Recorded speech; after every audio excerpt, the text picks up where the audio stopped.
Very good morning, dear student. Student, in the last video, we finished the chapter Provision and Reserve. Today, a new chapter, Bills are Exchange, that I am going to start. So, please book लेकर के बैठे, थोड़ा सा book में भी देखते रहिए. Actually, student, Bills are Exchange का concept कहाँ से आया, ये होता क्या है? इसको Bills are Exchange को पहले जो गांव में लोग वर्क करते थे, तो वहाँ पे इसको हुंडी बोला जाता था. अभी फिर इसको बाद में कॉमर्शियल बिल बोला गया, लेकिन जो इसका एक्चुअल में नाम है वो है बिल्स ऑफ एक्सचेंज. थोड़ा सा कंसेप्ट समझते हैं कि सपोज दैट यहाँ पे चूंकि एक्सचेंज है, एक्सचेंज का मतलब कुछ चीजें परचेज होगी, सेल होगी. हम एक एग्जांपल देते हैं बेटा कि सपोज दैट कि ये मिस्टर ए है, मिस्टर ए, और यहाँ पे है मिस्टर बी. एक एग्जांपल है तो सारा आपको ज्यादा समझिए, डेफिनेशन तो बहुत दी है बुक में, तो हम पहले कंसेप्ट समझते हैं. मिस्टर बी, मिस्टर ए को हम मान ले रहे हैं कि ये आपके हैं सेलर, और mister B have a kind of goods, तो वो हो गए परचेजर. शुरू का कंसेप्ट यहीं से आता है बेटा. बी को ए से चाहिए, क्या चाहिए? सामान चाहिए, जो ये जिसकी ये सेलिंग कर रहे हैं, इनके पास दुकान है और इस दुकान पे दुनिया भर के गुड्स ये रखे हुए हैं, और इसी में से बी को कुछ चाहिए, तो बी आपका परचेजर है. अब बी ने कहा कि मुझे जो है इतने का सामान, मतलब सपोज दैट बी ने सामान को परचेज किया, तो बिल बन गई 10 लाख रुपए की. कितने की बन गई? 10 लाख रुपए की. तो ये जो 10 लाख रुपए है, now it's responsibility of be just पे दैट अमाउंट. भाई अब आपका हमने बॉक्स में करके बंद कर दिया, सामान तो पूरा पैक हो गया, अब एक काम करो, इस सामान के बदले में हमें पेमेंट कर दो. ए ने कॉल किया बी से, कैसा करिए पेमेंट करिए, सब कुछ तो हो चुका है. अब बेटा बात ये आई कि बी कह रहा है कि मेरे पास अभी पैसे नहीं है. ए कहेगा आपके पास कैश नहीं, मुझे चेक कर दो. ठीक है, तो चेक भी यहाँ पे हो सकता है, लेकिन अभी हो सकता है कि यहाँ पे मैं ये कह रहा हूँ दोनों अननोन बायर और परचेजर है. ठीक है, सेलर भी नहीं जानता, परचेजर भी एक दूसरे को नहीं जानते. उस कंडीशन में क्या होगा कि एक बिल्स ऑफ एक्सचेंज राइट किया जाएगा. एक्चुअली स्टूडेंट आपको समझना चाहिए, ये जो सेलर है, सेलर अपने नियरेस्ट बैंक से, ठीक है, नियरेस्ट बैंक का मतलब है कि जो भी उसका बैंक अकाउंट होगा, अकाउंट से वो ट्रांजैक्शन करता होगा, अपने नियरेस्ट बैंक से कह करके बिल्स ऑफ एक्सचेंज, इसको बीई कह सकते हैं, बिल्स ऑफ एक्सचेंज इशू करवा सकता है. ठीक है, लेकिन अब अगर बी कह रहा है कि मेरे पास अभी कुछ भी नहीं है, तो बी कह रहा है एक काम करो भाई, ए ने कहा कि एक काम करो भाई, मुझे पेमेंट करो. बी ने कहा यार वेट करो, मैं आपको 2 महीने बाद पेमेंट कर दूंगा. How many month? 2 month. After 2 month I will pay. तो ए ने कहा चलो ठीक है, पर आपको पता होना चाहिए बेटा कि ओरल एग्रीमेंट जो होते हैं उसका कोई वैलिड नहीं माने जाते. ठीक है, वो लीगल प्रोसीजर में भी वैलिड नहीं माने जाएंगे. तो यहाँ पे क्या हुआ, ए को लगा कि यार ये 2 महीने तो कह रहा है, तो इसको मैं किसी पेपर पे लिखवा लेता हूँ. अब ऐसा तो है नहीं कि आप जमीन लिखवाने जा रहे हैं या लैंड बिल्डिंग परचेज करें तो आपको स्टाम्प पेपर की जरूरत पड़ेगी. यहाँ पे गुड्स की सेलिंग और परचेजिंग हो रही है, तो इसके लिए सेपरेट से जो है बिल बना दिया गया, जिसका नाम है बिल्स ऑफ एक्सचेंज. जैसे आप मनी को कहते हैं मीडियम ऑफ एक्सचेंज, वैसे यहाँ पे बिल्स ऑफ एक्सचेंज है, मतलब सामान को परचेज और सेल करने के लिए जो बिल यूज की जाती है वो हो गया बिल्स ऑफ एक्सचेंज. तो बिल्स ऑफ एक्सचेंज कैसा होता है वो मैं आपको दिखाने जा रहा हूँ. बिल्स ऑफ एक्सचेंज में बेटा B will guaranteed to pay the certain amount to the A after a specific period. ऐसा कुछ बिल होगा जिसमें बी लिखेगा या परचेजर लिखेगा कि मैं आपको इतने दिन बाद पेमेंट करूंगा, या ए क्या कर सकता है, ए उस बिल पे लिखेगा कि 2 महीने बाद मुझे पेमेंट करवा देना, और करने के बाद बी से इसी पे क्या कर लेगा, साइन कर लेगा. बी से इसी बिल पे साइन करवा लेगा, तो वो एग्रीमेंट वैलिड हो जाएगा. ठीक है, तो लेकिन सर अगर हम इसको ओरल पे मतलब ऐसे ही कोरे पेपर पे A4 साइज पेपर पे लिखवा लेते हैं तो वैलिड नहीं मानी जाएगी. ठीक है, तो उसके लिए कुछ लीगल पेपर होना चाहिए, और उस लीगल पेपर के फॉर्म में फर्स्ट टाइम में जो है 1881 से ये चल रहा है इंडियन नेगोशिएबल एक्ट. ये नेगोशिएबल एक्ट 1881 1881, ये इंडियन नेगोशिएबल एक्ट 1881 के तहत बिल्स ऑफ एक्सचेंज को यूज में लाया गया. जिसे आप पहले इसको हुंडी कहते थे, हमने शुरू में ही बताया, कॉमर्शियल बिल भी कहा जाता है. तो बिल्स ऑफ एक्सचेंज जो है वो 1881 से वर्किंग में है. और बिल्स ऑफ एक्सचेंज क्या होता है कि सामान को परचेज करेंगे, सेल करेंगे, कोई बात नहीं, जो पेमेंट की बात आएगी उस पेमेंट में जो गारंटी है that will given by B to the seller of A. तो सेलर को वो गारंटी देगा कौन, बी, कि after a specific period you have to pay that amount. भाई हम बिल्स ऑफ एक्सचेंज देखते हैं. बेटा बिल्स ऑफ एक्सचेंज में ये होता है, जैसे आपने चेक देखा होगा वैसे ही फॉर्मेट लगभग होता है ये भी। यहाँ पे स्टाम्प वगैरह होता है। अब ये स्टाम्प का मतलब है कि टिकट कह सकते हैं जो भी चीज, स्टाम्प मतलब ये लीगल हो जाता है तुरंत पेपर आपका, ठीक है, स्टाम्प होता है इस पे। इसके बाद ये अमाउंट जैसे वहां पे 10 लाख रुपए है तो आप यहाँ लिखेंगे कि भैया 10 लाख रुपए, ठीक है। इसके बाद किस जगह पे वो लिखा गया, सपोज दैट कि ए अगर दिल्ली के हैं तो ए ने कहा न्यू दिल्ली, जहां इनकी दुकान पूरा नाम लिख दो, ठीक है। अब बुक में आप लोग फॉर्मेट देख पा रहे होंगे। अगर इस बिल को बोला गया कि भैया 2 महीने बाद मुझे पेमेंट करिएगा, ए ने कहा सामान लेके जाओ, कोई बात नहीं, मैं एक गारंटी पेमेंट बना दे, सॉरी गारंटी पेपर बना दे रहा हूँ बिल, और इस बिल पे तुम बी से कहेगा खाली तुम मुझे साइन करके दे दो कि मैं भी आश्वस्त हो जाऊंगा, मैं भी सिक्योर हो जाऊंगा कि after specific period you will pay that amount, आप अमाउंट पे करेंगे। तो ये चीजें होंगी। तो इसमें यहाँ लिखना पड़ेगा आपको कि क्या होगा, मतलब टर्म्स एंड कंडीशन क्या है इनका। यहाँ लिख सकते हैं आप 2 मंथ्स आफ्टर डेट, जैसे मैंने कहा कि बिल अगर 2 महीने की होगी तो ये क्या लिखेगा बिल पे 2 month after date. After date का मतलब जिस दिन ये लिखा गया 2 मंथ आफ्टर डेट, इस तरीके से बुक में भी देख सकते हैं आप 2 मंथ आफ्टर डेट पे टू मी, यहाँ डेट भी रहता है, एक चीज मिल गया, पे टू मी और माई ऑर्डर। और मेरा ऑर्डर का मतलब अगर मैंने किसी और को कहा पे करने के लिए तो आप उसको पे करिएगा। रुपी कितने का अमाउंट है 10 लाख, इसको आप लिखेंगे भी वर्ड में भी लिखेंगे 10 लाख ओनली। ये आपने देखा होगा किस तरीके से ओनली लगा देते हैं ताकि आगे कोई ना कुछ कर सके, ठीक है। इतना करने के बाद ये आपने बना दिया बिल्स ऑफ एक्सचेंज। यहाँ भी आप प्रोविजन जरूर पढ़ेंगे लेकिन अभी पहले फोकस कर रहे हैं बिल्स ऑफ एक्सचेंज पे। तो इसमें क्या लिखा गया पहले मुझे समझिए, 2 महीने बाद आप या तो मुझे पेमेंट करेंगे। अच्छा ये कहीं कौन बना है सेलर, पेमेंट के लिए किसको प्रॉब्लम है, पेमेंट किसको चाहिए, पेमेंट चाहिए सेलर को। इसलिए सेलर ने अपने बिजनेस पे से वहां से एक रखा था बिल्स ऑफ एक्सचेंज उठाया और उस बिल्स ऑफ एक्सचेंज में लिख दिया, आपसे पूछा बी से भैया ऐसा मतलब पेमेंट करोगे, तो बी ने कहा कि मैं 2 महीने बाद पेमेंट करूंगा, तो 2 महीने का बन गया बिल्स ऑफ एक्सचेंज। जनरली ये 9 मंथ का होता है लेकिन 9 मंथ से ज्यादा इसका पीरियड नहीं, 6 महीने रखा जाता है, बहुत ज्यादा है। तो इसमें लिख दिया गया कि 2 मंथ आफ्टर द डेट, जिस दिन बिल लिखी गई, यहाँ जो भी डेट हो, जिस दिन बिल लिखी गई 2 मंथ आफ्टर द डेट, जिस दिन बिल लिखी गई उस दिन से 2 महीने बाद, 2 मंथ आफ्टर द डेट जिस दिन बिल लिखी गई उस दिन से 2 महीने बाद पे टू मी, या तो मुझे पे करिए और मैं ऑर्डर मेरे द्वारा आदेशित मतलब मेरे द्वारा कहे गए, जैसे घर में कह दिया कि ये बिल का पेमेंट आप जेड को कंपनी आप जेड को करिए, रुपी 10 लाख ओनली, 10 लाख रुपए का, ठीक है। तो अगर ऐसे बिल बन गए कभी इस बिल का कोई मतलब नहीं, क्योंकि दोनों में 2 पक्ष होने चाहिए, ठीक है, 2 पार्टी होनी चाहिए। इस पार्टी में एक तरफ यहाँ होगा सेलर और यहाँ होगा परचेजर, 2 पार्टी दोनों के बीच हो रहा है एग्रीमेंट फॉर द पेमेंट। यहाँ सेलर भी साइन करेगा जैसे मैं कह देता हूँ ए, और यहाँ परचेजर भी साइन करेगा जैसे मैंने कर दिया बी, ठीक है। ए अपनी साइन करेगा बिल को बना करके और बी अपनी साइन करेगा कि हाँ agree for your terms and condition, मैं आपके जो है जो आपने लिखा है इसमें उससे एग्री हूं, नहीं तो भाई बिल आप बना करके रख ले, बी को पता ही नहीं तो क्या मतलब उसका बोलेंगे, ठीक है। तो यहाँ पे बी ने अपनी एक्सेप्टेंस दी, इसको कहा जाता है एक्सेप्टर।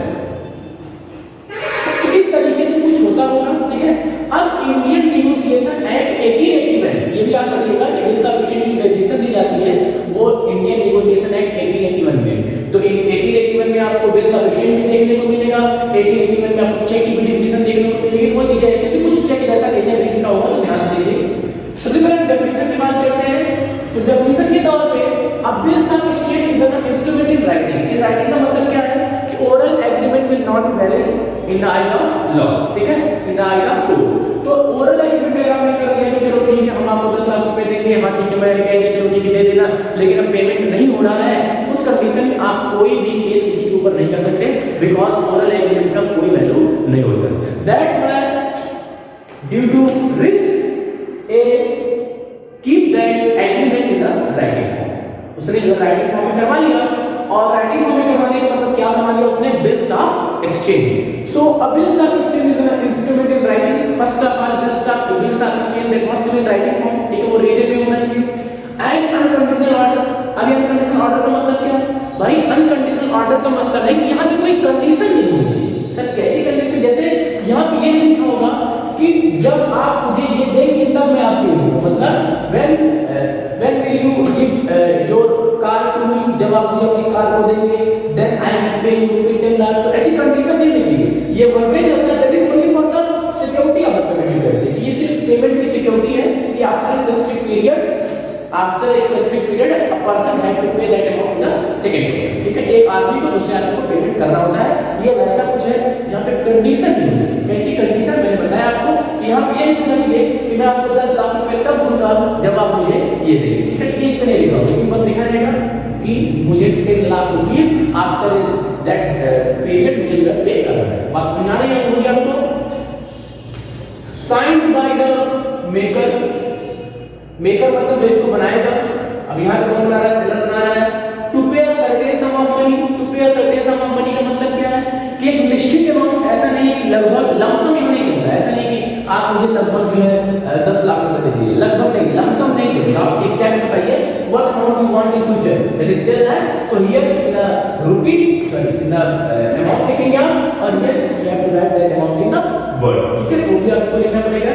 तो a sum of money only to or to the order। ठीक है, तो एक अमाउंट आप पे करेंगे, उतना सम अमाउंट, या तो आप उसके द्वारा ऑर्डर का मतलब है बेटा कि सपोज है कि ए के पास एक बिल मिला, ए के पास क्या है? बिल है। तो ए ने अपने इस बिल को हो सकता है सी को दे दिया, और सी को भी देगा। समझिए ध्यान से। यदि बी ने ए से उधार में परचेज किया, क्रेडिट, यदि बी ने ए से क्रेडिट में परचेज किया, तो जाहिर सी बात है ए भी तो किसी से क्रेडिट में लाता होगा जो उससे बड़ा होगा। तो जब ये आदमी इससे पेमेंट की डिमांड कर रहा है ए से, तो ए ने कहा मेरे पास कैश तो नहीं है, लेकिन एक बिल्स ऑफ एक्सचेंज पड़ा हुआ है, ये आप मेरे पास देते जाइए। ठीक है, तो मतलब उस कंडीशन में क्या होगा? जब बीई बिल्स ऑफ एक्सचेंज सी के पास चला जाएगा तो पेमेंट कौन रिसीव करेगा? सी तो रिसीव करेगा, नहीं तो बिल ले जाने का, पेपर ले जाने का क्या मतलब है? बात समझाई? तो ए कह रहे हैं या तो आप मुझे पेमेंट करिए या मेरे द्वारा ऑर्डर किसी भी पर्टिकुलर पर्सन को आप पेमेंट करिए। ठीक है, order certain amount or to the bearer, या बियरर का मतलब है होल्डर आपकी। ठीक है, जिसके पास बिल होती है, आपने मनी पे देखा होगा आई पे टू बियरर। ठीक है, बियरर का मतलब कह सकते हैं कि जो उसका होल्डर है। ठीक है, ये चीजें टू द इंस्ट्रूमेंट, उस इंस्ट्रूमेंट का। तो ये आपको डेफिनेशन समझ में आ गई। लाइन फिर से बोलते हैं, bills of exchange is an instrument in writing an unconditional order signed by the maker to directing to pay sum of amount, sum of money only to or to the order by order to a certain person or to the bearer of the instrument. ठीक है, जिसके पास वो bill होगा वही इस payment को receive करेगा। शायद आपको बात समझ में आ गई होगी कि इस तरीके से बिल्स ऑफ एक्सचेंज होता है, जहां पे दो पार्टी होती है, एक सेलर एक परचेजर। ठीक है, ये बातें आपको आगे चल के मिलेगी कि जरूरी नहीं सेलर और परचेजर हो, वहां पे पेमेंट के लिए भी बात हो सकती है। मतलब बिल्स ऑफ एक्सचेंज में बहुत चीजें आपको आगे पढ़नी है। अभी आपको जो कांसेप्ट बताया वो सिर्फ इतना कि सेलर और परचेजर मतलब बायर है और सेलर है, और जब सामान का सेल हो रहा है तो सेल करने के बाद जब सेलर डिमांड करेगा पेमेंट की, तो बी एक लीगल पेपर पे साइन करके दे देगा किसको? सेलर को, और कहेगा कि मैं इतने महीने बाद आपको पेमेंट करूंगा, और ये गारंटी होगी पेमेंट की कि in future if B will deny for the payment, तो वो केस उस पे हो सकता है, फाइल करा सकती है। ठीक है, उस पे जो है नोटिफिकेशन उस पे लग सकता है। तो ये चीज आपको जो है 2-3 चार्ज वगैरह लगता है, तो आप आगे बढ़ेंगे। बात समझाएंगे? तो ऐसा कुछ बिल्स ऑफ एक्सचेंज होता है। अब बिल्स ऑफ एक्सचेंज में बेटा यही बिल्स ऑफ एक्सचेंज है, अगर सेलर है और परचेजर है, तो दोनों के लिए इसी बिल्स ऑफ एक्सचेंज को दो तरीके से समझा जाता है। ठीक है, दो तरीके से समझा जाता है। मतलब क्या? जैसे हमने एग्जांपल दिया था कि सेलर हमने माना ए है और परचेजर हमने माना बी है, तो हम ये कहेंगे इसी बिल्स ऑफ एक्सचेंज को सेलर के लिए बिल्स रिसीवेबल बोलते हैं, बिल्स रिसीवेबल, जिसको हम शॉर्ट में कहते हैं बीआर, और इसी बिल को परचेजर के लिए बिल्स पेबल बोलते हैं, बिल्स पेबल जिसको कहते हैं शॉर्ट में बीपी। ठीक है, ये बी आर सेलर के लिए एसेट्स होते हैं, एसेट्स, और ये इनके लिए होती है liability, because that amount they have to pay और he will receive that amount after a specific period. तो इसलिए इनके एसेट्स हो गए, इनके लिए लायबिलिटी हो गई। बात आप समझ आ रही है? तो ये बिल्स रिसीवेबल और ये बिल्स पेबल, एक ही बिल के दोनों। अब क्वेश्चन ये है मेरा कि आप बताओ बिल किसके पास रहनी चाहिए, ओरिजिनल कॉपी किसके पास रहनी चाहिए? भाई सेलर के पास रहनी चाहिए। क्यों? क्योंकि अगर आपको मैंने सामान भी दे दिया और बिल भी दे दिया ओरिजिनल वाली, तो हो सकता है आपका दिमाग नहीं हो, आप जो फाटे फेंक, इसलिए हम क्या करेंगे, बिल्स का बच्चे हमेशा किसके पास रहेगा? सेलर के पास रहेगा। लेकिन यहाँ बेटा तीन पार्टी होती है, सेलर को बोला जाता है ड्रॉयर, क्या बोला जाता है? ड्रॉयर, और परचेजर को बोला जाता है ड्रॉयर, क्या बोला जाता है? ड्रॉयर। और जो पेमेंट को रिसीव करता है उसे क्या बोलते हैं? पे, क्या बोलते हैं? पे, ठीक है? Drawer, drawee, payee. In case of bills of exchange there are three party, drawer, drawee, payee. Definition कैसे कहेंगे कि drawer is the person, drawer is the person who draw the bill, drawer is the person who draw the bill. In case of bills of exchange seller is the drawer, seller is the drawer. Drawee की definition देखिए, drawer is the person, drawer is the person who given acceptance on the bill, dryer is the person who given acceptance on the bill. In case of bills of exchange, dryer is the purchaser. Very good. बात समझे? पे कौन होगा? अब भाई ये बताओ, B की जिम्मेदारी है ए को पेमेंट करे, तो जो पेमेंट को रिसीव करेगा वही आपका हो जाएगा पे। लेकिन अगर ए ने इस बिल को किसी और को ट्रांसफर कर दिया, जैसे मैं आपको बताया था सी को दे दिया, तब पेमेंट कौन पाएगा? सी। तो if there is no information, अगर इंफॉर्मेशन नहीं है तो सेलर ही आपका पेई बनेगा, क्योंकि पेमेंट को वही रिसीव करेगा। वैसे पे की कंडीशन हम कह सकते हैं वो रिसीव द फाइनल पेमेंट, जो आखिरी पेमेंट को रिसीव करेगा दैट विल बी पे। तो यहां पे ए भी हो सकता है, इंफॉर्मेशन नहीं है तो ए ने किसी और को कर दिया है, तो वो भी हो सकता है। बात समझ आई बेटा? तो ये चीजें आप बहुत अच्छे से पढ़ लीजिएगा, यार हमने समझा दिया इस तरीके से बिल्स ऑफ एक्सचेंज के कंसेप्ट। ऐसे ही बिल्स ऑफ एक्सचेंज के कंसेप्ट में एक दूसरा है प्रॉमिसरी नोट। प्रॉमिसरी नोट का मतलब आप कह सकते हैं कि प्रॉमिस टू पे, प्रॉमिस टू पे। अब प्रॉमिस टू पे का मतलब क्या है? अब की बार परचेजर प्रॉमिस करेगा, यहाँ पे सेलर ने कहा था कि 2 महीने बाद तुम मुझे पेमेंट कर देना, after that, after specific period you have to given, sorry you should give that amount to me, ठीक है? बट हियर अब if I am talking about promissory note, promissory note की अगर मैं बात करता हूं तो प्रॉमिसरी नोट में परचेजर प्रॉमिस करेगा I promise to pay, I promise to pay that amount. Suppose करिए कि अगर किसी बिल को परचेजर ने बनाया हो, जो स्टूडेंट इस बात को समझ ले कि पहले वाले केस में सेलर बड़ा था, सेलर बहुत बड़ा था, तो उसने कोई साक्ष्य निकाल के साइन करवा के परचेजर से लेता, लेकिन अगर परचेजर बड़ा है, परचेजर बड़ा मतलब क्या बेटा? ऐसा समझो कि परचेजर है जो बहुत बड़ा है, आप सेलर थे, आपके पास ज्यादा सामान नहीं था, आप लेकर के गए, पेमेंट के लिए आपको उसने आपको बिल सबमिशन दे दिया, ठीक है? तो परचेजर जब बिल सबमिशन आपको देगा यहाँ तो 2 मंथ आफ्टर,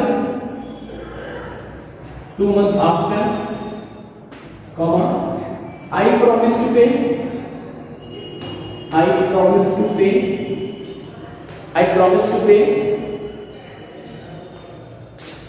मिस्टर, जिसको भी पे करना, जैसे हमने ईवीएम पे या ए था तो mister A, I promise to pay mister A a certain amount, I promise to pay Mr. A or ordered by him, या इनके द्वारा आदेशित किसी दूसरे व्यक्ति को a certain amount of rupee 10 lakh only। इस तरीके से जो है इसमें कहा था कि 2 months after the date pay to me, seller बोल रहा है कि आप मुझे पेमेंट कर दीजिएगा, यहाँ परचेजर बोल रहा है कि 2 महीने बाद आई प्रॉमिस टू पे, मैं आपको पे कर दूंगा, don't worry, I promise to pay, मैं वादा करता हूँ कि 2 महीने बाद आप मिस्टर ए को या उनके द्वारा आदेशित किसी भी, मतलब अगर उन्होंने किसी दूसरे को ऑर्डर कर दिया है तो मैं उसको पे करने के लिए जिम्मेदार हूँ, पेमेंट करूंगा। करने के बाद परचेजर आपके बाद यहाँ साइन करेगा, ये यहाँ से देखिए पता चल रहा है, आपके बाद यहाँ पे साइन परचेजर करेगा, ठीक है? परचेजर साइन करने के बाद ए, यहाँ पे जो सेलर है वो भी साइन आ जाएगा, यहाँ पे साइन करेगा, करने के बाद इस बिल को सेलर को दे दिया जाएगा, ठीक है, क्योंकि हमेशा बिल किसके पास होती है, सेलर के पास। रीजन क्या है, क्योंकि वो अपने सामान को सेल करता है, तो सिक्योरिटी की जो पेमेंट की जिम्मेदारी होती है सिक्योरिटी की, वो ए को चाहिए होगी, तो ए के पास बिल रहेगी। ठीक है, यहां पे बिल को ड्रॉ करने का काम है, ड्रॉयर का काम और ड्रॉइंग दोनों का काम एक आदमी करता है, बी। ड्रॉयर के लिए हमें क्या बोला था, who draw the bill, drawing who given acceptance on the bill for paying a certain amount after specific period. तो ड्रॉयर और ड्रॉइंग काम दोनों भी कर रहा है, इसलिए प्रॉमिसरी नोट में दो पार्टी नहीं बल्कि एक पार्टी रख दिया गया, maker. Maker means who is maker, maker who draw the bill and given acceptance on the bill, here he is maker। ठीक है, और इसके बाद अब सिर्फ बचते हैं पेई, जो पेमेंट को रिसीव करेंगे। तो पेई या तो ए होंगे जिन्होंने सेल किया है, या ए ने यदि सी को ट्रांसफर कर दिया है तो सी हो जाएंगे पेई। तो यू कैन से कि sir in the bill submission there are three party, drawer, drawing, payee. You are aware about the definition and in case of promissory note here two party maker and paying। ठीक है, who is maker, maker is the person who make the bill and given acceptance on the bill, payee who receive the final amount of the bill। ठीक है, तुम नहीं लगा कोई doubt की बात है, there is a difference between bill submission and promissory note। ठीक है बेटा, तो इसके आप नोट्स बना लीजिए, कोई दिक्कत की बात नहीं, लर्न कर लीजिएगा। Okay student, I think that is enough for today, thank you.